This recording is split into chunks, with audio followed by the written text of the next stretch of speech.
January 2016 marked a turning point in the world of professional wrestling. 4 of New Japan Pro Wrestling's biggest stars left the company at once, sending shockwaves through the industry.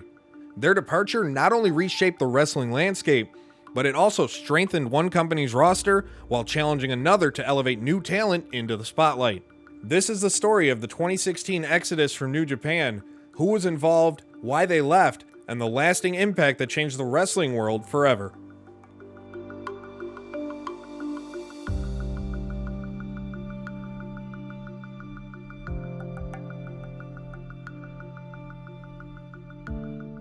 To understand the magnitude of this moment, we have to first explore the roles that these wrestlers played in New Japan.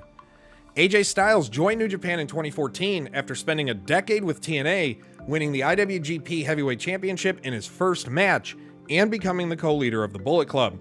During his tenure, Styles would capture the Heavyweight Championship twice, delivering some of the most memorable matches in the promotion's history to that point against the likes of Kazuchika Okada, Hiroshi Tanahashi, and Shinsuke Nakamura. Dubbed the King of Strong Style, Nakamura redefined what it meant to be a wrestling superstar. A 5-time IWGP Intercontinental Champion and 3-time Heavyweight Champion, his unmatched charisma and hard-hitting style made him a fan favorite, not just in Japan, but around the world. Meanwhile, for Karl Anderson and Doc Gallows, they were part of the backbone of New Japan's tag team division. As multi-time IWGP Tag Team Champions, their dominance alongside the Bullet Club cemented their legacy in the company.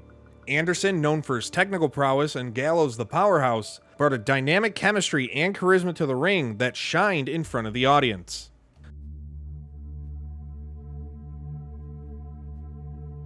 The seeds of the New Japan 4's departure were sown on the day of and those surrounding Wrestle Kingdom 10, New Japan's biggest show of the year.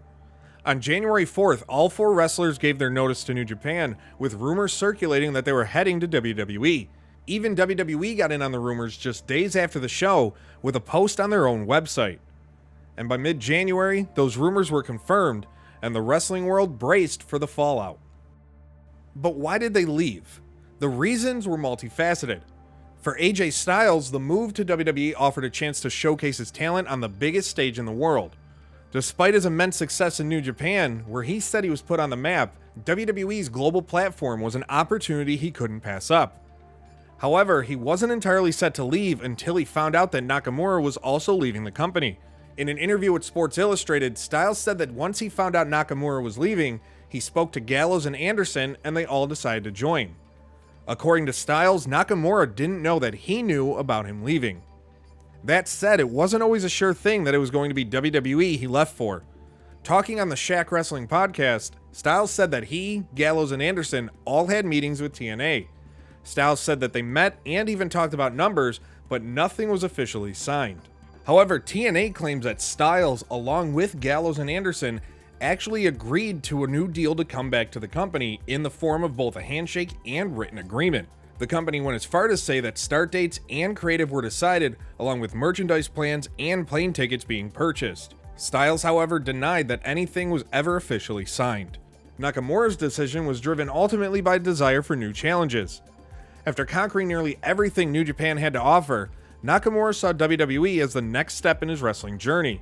Additionally, the financial security and opportunities for his family played a significant role in the move. According to Nakamura himself, he came over without following much of WWE's history or the American way of pro wrestling, but it was something that he wanted to challenge himself with at that point in his career. And for Gallows and Anderson, even after the aforementioned talks with TNA, WWE presented a chance to reach a broader audience and secure their financial futures as well. While their contributions to New Japan were undeniable, the allure of WWE's platform and paychecks ultimately proved to be enticing enough to make the jump. It was a choice that Gallows has said was bittersweet. Of that decision to make the move, Gallows has gone on record saying that at times, he felt that the pair were sellouts. No, I left a hole in our hearts too, and we did it for the money. I know, but there were a lot of nights of that, man. And you know what? You got to eat that. You got to live that because you made the decision. You wrote your name, and it sucked. Yeah. I hated it, and I thought we were. I can't say the word I want to say. I thought we were sellouts. I'll say that. Yeah. I'll say that and say the word I want to say.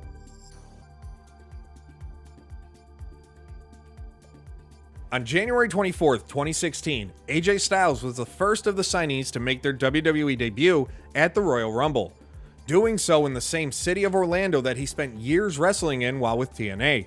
And despite his admitted worry about fans knowing who he was, Styles received not only one of the loudest reactions of the night, but of the year in general.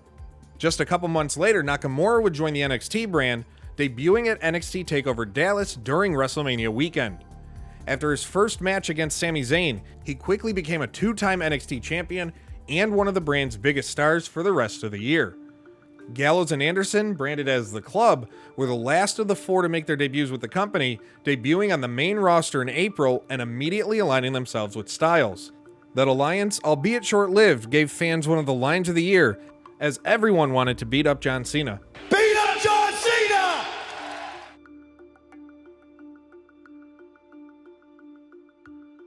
The exit left a significant void in the roster of New Japan. Styles' exit marked the end of an era for Bullet Club, but it also paved the way for Kenny Omega to rise as its new leader. Omega, alongside Kazuchika Okada and Tetsuya Naito, led New Japan into what many considered a new golden era for the promotion. With Omega, Okada, and Naito at the top of the card, along with other stars like the Young Bucks, Will Ospreay, Hiromu Takahashi, and more, New Japan saw Wrestle Kingdom 12 attendance numbers surpass 40,000 people, numbers that hadn't been hit since Wrestle Kingdom 6.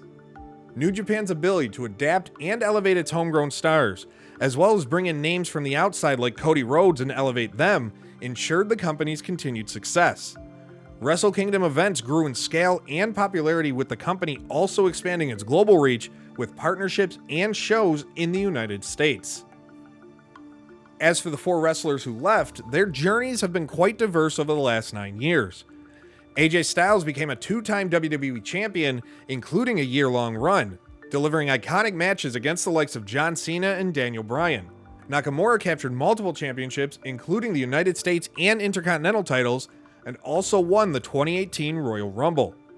Gallows and Anderson also found their way to championship gold, winning the tag team titles twice in their first run with WWE from 2016 to 2020. They would return to New Japan and Impact Wrestling after their WWE release in 2020, and even made appearances with AEW in 2021. In 2022, however, they would return to WWE, once again reuniting with AJ Styles. The New Japan exodus of January 2016 was much more than just a talent migration. It was the dawn of a new era in professional wrestling. It was a turning point that reshaped careers, defined eras, and proved the resilience of New Japan.